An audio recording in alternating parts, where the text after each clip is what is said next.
motorsport is a really technical game. You've got a bank full of technicians, you've got drivers trying to input data. It's a busy, busy place. What goes on, we don't know anything about. So we've brought in a professional. Renga van der Zande is going to try and talk through what goes on here. Renga, first session out, you've got a base from last year. Yeah. What happens here? What are we looking at with all the technicians? Because it's very busy. So basically we have a lot of people working on this team. There's a mechanic on that side, we're working on the car flat out. But then we have a guy for the electronics, only working on the electronics. Guy from the engine and the data, this is him. Then Giancarlo is our main engineer, so he runs the car basically for setup, for strategy and all that. We have a guy for the weather here, because last year there was a big thunderstorm and we learned from it. And the same way in Spa, there's a lot, you know, to lose or gain if you know what the weather is going to do. You never know exactly, but hopefully he can help. Then we have Dario, who's on the pit wall now because we're in the session. And Dario basically is doing the radio calls, so everything that speaks to the driver is Dario. And we have a whole list that we work through. Basically what I like, what my other teammates like, to hear when we are in the car. And he's very good on the radio to update us on what we do. So basically we have all kinds of monitors and live data from the car coming to our laptop. So we can see if the engine is running fine, if the temperatures are good. All kinds of information about tire pressures, about what we need to know about the car not shutting off when it gets too hot, or all kinds of parameters that we need to know. So yeah, that's about it from the engineering side, and that's how we go racing. But Renga, you also, obviously now, Bertrand has just got out the car first session, so he'll give feedback. Then would you sit together once you've all had a session and talk through what worked for you, what worked for him, and find a best solution? Yeah, during the session you also might want to change your plan again, because we made a plan already weeks before, and this is like, okay, Baguette, my teammate, has been here before, he knows the car, but he hasn't been in the car for a long time. So get him out there with the new tires, get a feel for what the track is like, how the car is, and get him up to speed with the car again.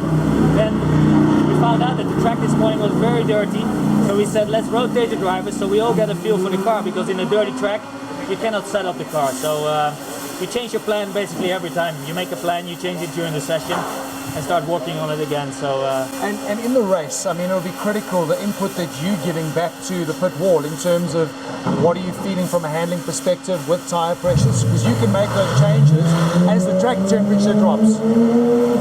Yeah, you're really always in touch with your team. So as a driver, you're giving feedback how the car handles, about the balance of the car, also how the tire degradation is going over a stint.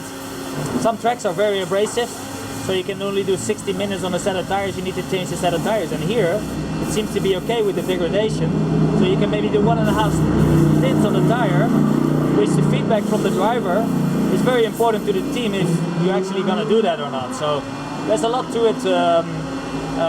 You know, also if you see a big cloud coming on the back of the track, you want to tell the team and you make decisions together. It's unbelievable because people don't get this insight or this input. They just see what's happening on screen and you in the car, but it is so much information for you as a driver to have to compute. You're trying to keep the car on the black stuff and you've got to remember all this other important information. Sometimes 2 or 3 times a lap you're talking to your engineer about brake bias. You know, they can see the temperatures of the brakes, so I always ask them like, hey, is it okay to maybe get a bit more front bite or change the ABS or the traction control? And so you can adjust all of that on the fly. I know about the brake bias, but I didn't realize, so you can change how much traction you're getting?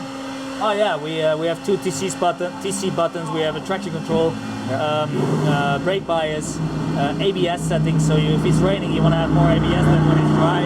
With the old tires you want to have more ABS than when it's older tires or new tires. So it's yeah, it's a lot to it actually. It's unbelievable, and thank you for this insight, because you know, we don't get to go behind the scenes. It's amazing. Yeah, if you look here, we have a physio actually working on it, on the whole team, not only the drivers. Is Emiliano, he's doing I think 35 races a year with all kinds of classes with us in the ICGT, but also in LMP2, in other races. He's working with Antonio Felix da Costa, one of those Formula E drivers. That is massive. I mean, the amount of strain physically your body's being put under in a 9-hour race, 24-hour race, important. Do you have a de-stress? Oh yeah, and he knows what we should eat and all that. So I can learn a lot from a guy like this to how to stay fit and how to work on your sleep and all that. So it's really good. I need a few secrets. I might tell them after this interview. Please share it. One last thing before I forget. Everyone talks about balance of performance. How do the teams? How does that get decided by SRO? Do you know in simple terms? Yeah, but basically the balance of performance is about making all cars equally fast, so we can really have a good fight on track, which is a fantastic way to do it. It's not easy though. Yeah. So sometimes, our car is very good on top speed, but we're very slow out of the corners. So basically, at the end of the straight, we're same speed. In the beginning, they pull away. So you're always fighting with, let's say a Porsche is really good out of the corner, but very slow on the end of the straight. So between us, if we race each other, it's always an interesting one. But it becomes so difficult because the traditional overtaking position would be into turn one, but if you're not getting good drive out of the last corner, it makes it really difficult. Yeah, exactly that. So sometimes they give us more power or less power or more weight or less weight, and that's what they do with all the cars. And SRO has always done a very good job. Also because they have so many cars in the field, they can really see what each car is good at and bad at. So that's basically how the BOP works. But isn't that more difficult for you guys only having one car here? Because that becomes quite difficult to get a base throughout. If there were 3 or 4 Hondas running, they could get an even, I don't know, does that make sense? Yeah, no, for sure. For SRO, it's much easier if there's many cars from one brand. Yeah. There's always someone who is doing a good sector here or sector there. With us, we have only one car, so we could play the game as in being very slow in practice, show no pace and all that, but we don't do that. It's not the style of the team. It's also not, we're a Japanese brand. It's not the style of the Japanese how they work, so I think we have a very equal balanced performance going into this weekend, so hopefully we have a bit of a weight disadvantage, I think, so hopefully that doesn't hurt us too much, but I really think SRO knows what they're doing, so hopefully we're okay. But thank you for clearing that up. I love the fact that you guys go out not to play games, not to sandbag, but to race and race hard and fair. And also for the driver like me, when I go out, I want to just be fast. I want to work on the setup. I don't want to think about political games, so I'm very happy with that.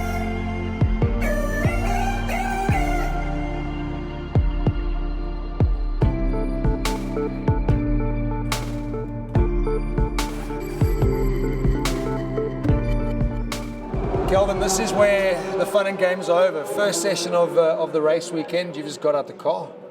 How's it going? Yeah, first impressions was good. It's a bit empty outside there. I just see a lot of green grass, which is, I mean, it's cool to be out there. The track's obviously still very dusty, so, we're building up to it, running our program, trying to get all the, let's say, admin work done while the track is still green, and once it rubbers up later this afternoon, we'll have a go and do some qualifying simulations. So now you're running car, full tanks, every driver gets a go, just to kind of get a feel for green conditions. Yeah, I mean, a lot of the European guys, they don't really know the track. So obviously I grew up here, I've done some promo days here, so I know where it goes left and where it goes right. But my teammates need some laps to get used to. There's 2 or 3 drivers that weren't here last year, so they need some time in the car. And from that perspective, that's what we're doing now and using that time.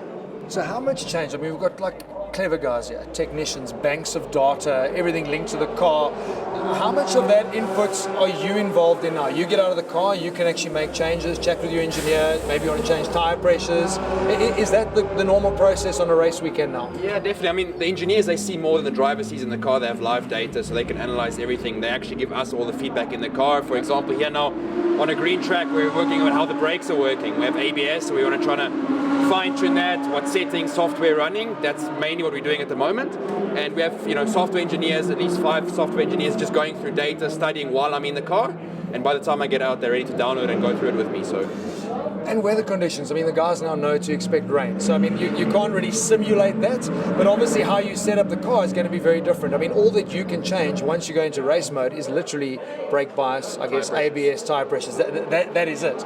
Yeah, we're very limited with the tools we have, but nowadays I think especially how this race is going to plan out, you can't really plan for the rain because I expect very few safety cars. There will be a sprint race. Yeah. So for the first 5 hours, you need to be quick. You cannot be hanging around waiting for the rain to happen. You're never going to catch up. Exactly. So we need to be fast in the dry as well, so that makes it tricky, and I think that'll be the strategy. Have a fast race car for qualifying, and in the dry and in the wet, we freestyle.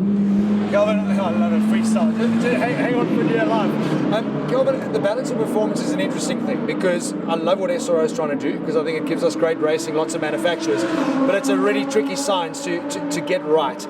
Is there a chance that they look at these sessions now and they can make changes before qualifying? Yeah, I mean, they have a lot of data. You must remember the SRO has series running in America, in Europe, everywhere. So they have data from all over the world, all kinds of altitudes, different racetracks, different layouts. So it's pretty much dialed in already. I doubt that there'll be any big changes this weekend, especially from the data they have from last year.